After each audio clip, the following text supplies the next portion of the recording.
villains love to wreak havoc on society and their fellow man. But many of them have gone too far and don't know when enough is enough. You're about to witness the battles of a group of megalomaniac supervillains as they check into court-appointed treatment and try to shake their villainous ways in an effort to become law-abiding citizens. I'm Dr. Cannibal, and this is Supervillain Rehab.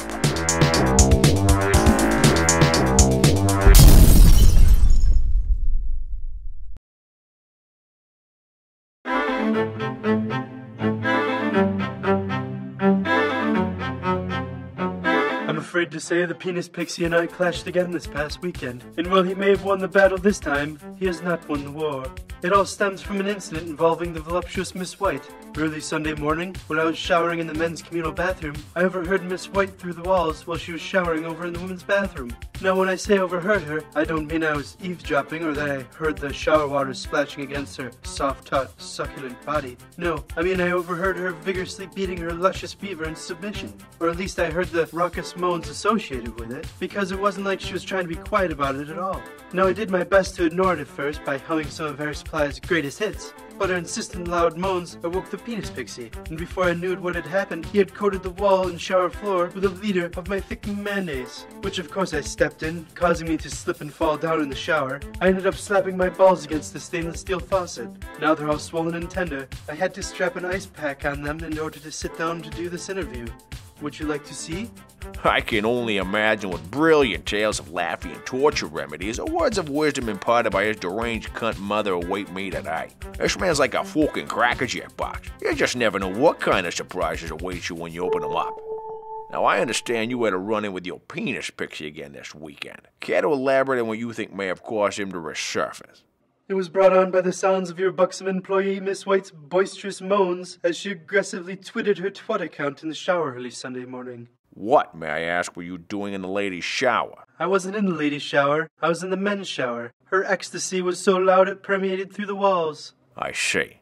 So this compelled you to punch your clown to completion and then blame it on this ludicrous invention your manipulative mother created to control you sexually. That's purely just speculation on my part, of course. I don't appreciate you ridiculing me or my affliction, and for your information, my mother is a saint. Oh, I'm sure she is. Now, why don't you finish telling me how you were rendered powerless against the Penis Pixie's awesome might? Thank you, I will. As I was saying, her siren song was deafening, and I did my best to combat it by loudly humming one of my favorite Air Supply tunes, Lost in Love. But as powerful and as moving as that enchanting song is, it was no match for her carnal howls as she awoke the pixie from his slumber. Let's just say it looked like a Keebler outfit throwing up cake batter all over the floor when he was done. And at the end of this whole ordeal, my magical bean sack sustained a severe contusion to it. I won't elaborate how that happened, but let's just say Mother would not be pleased if she heard about this. And therein lies the true nature of your problems. Are you suggesting that my mother is somehow responsible for my man-batter bath and not Miss White's scandalous and voyeuristic behavior? That's just bloody creepy to even think about, mate. But no, that's not what I'm saying exactly. It is my humble opinion that your overbearing mother not only manipulates you into doing her bidding, but has brainwashed you so severely that she's permanently scarred you sexually, which I think was her true intent all along. I'm gonna go out on a fucking limb here and say your father's never been in the picture, has he? No, he deserted us long before I was even born. And I'll even bet that you're the only man in your mother's life. That's right. I didn't know it was a crime to be a devoted and loving son. It's not. But it is shameful of your mother to take advantage of your love and twist it for her own benefit.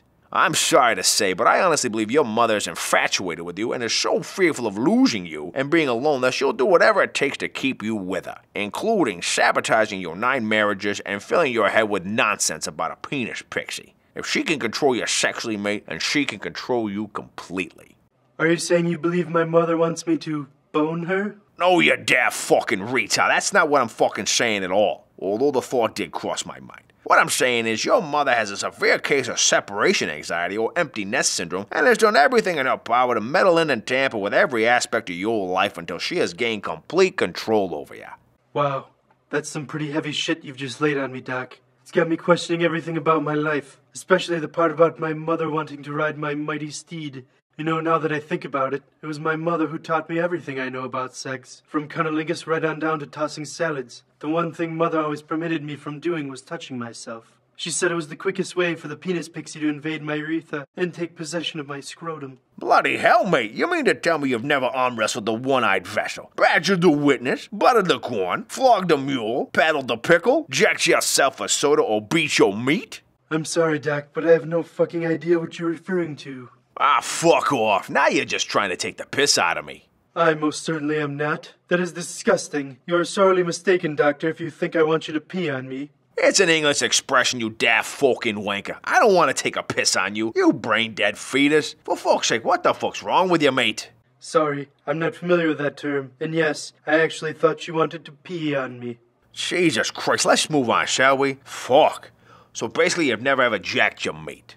If by jack my meat you mean pleasured myself to ejaculation with my hand, then no. But if by jack my meat you mean forcibly stolen beef products from purveyors of meat, then yes. Yes, I have. Many times, in fact.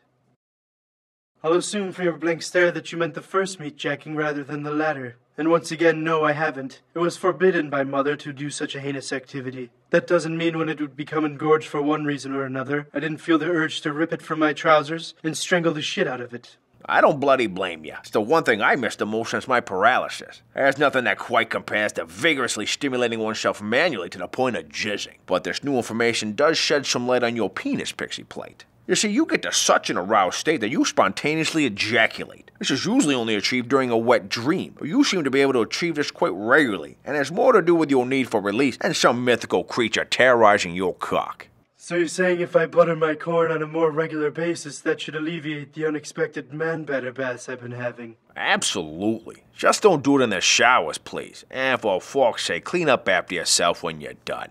Any suggestions for curing my spontaneous urination? Well, let's slay one dragon at a time, mate. Maybe you should try Uranexx or get your prostate checked for ass cancer.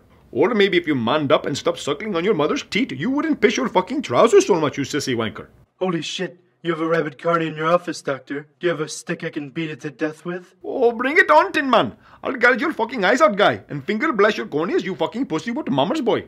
All right, gentlemen, let's holster our cocks and settle the fuck down. That's a low blow, Doc. You know I don't have my cock anymore. Oh, shut the fuck up, Fergus. For Christ's sake, it's just a fucking figure of speech, you daft fucking wanker.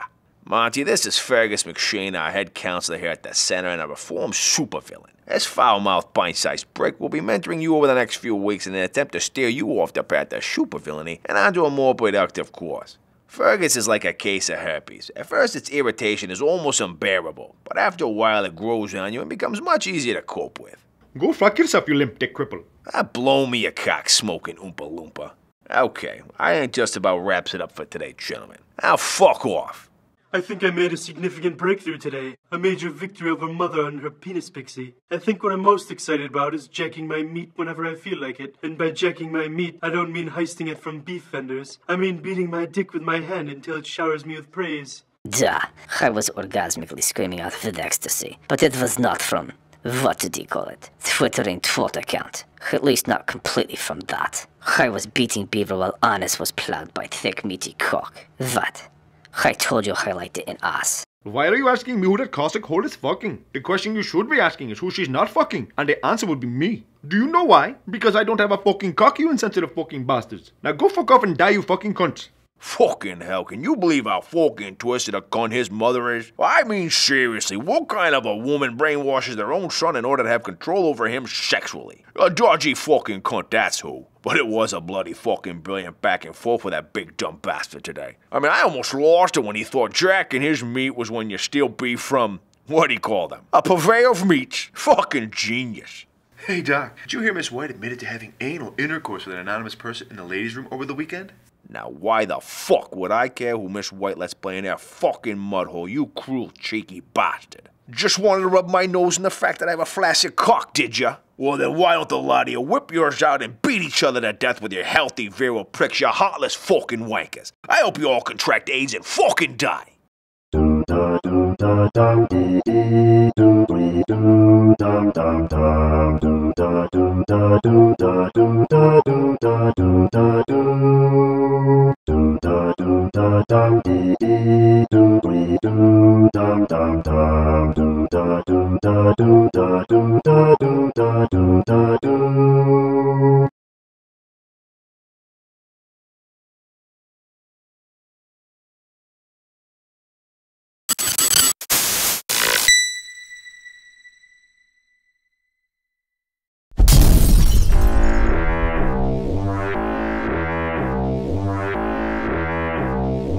But I've seen every fucking flick the Gook's ever been in. I gotta say, Dreaming of a Little Lady is far superior to the first movie. The sequel is fucking majestic, and the Gook deserved an Oscar for his portrayal of an artist turned father, Michael Kellum. But between you and me, I think he got snubbed because he's a Jew. What the fuck are you talking about?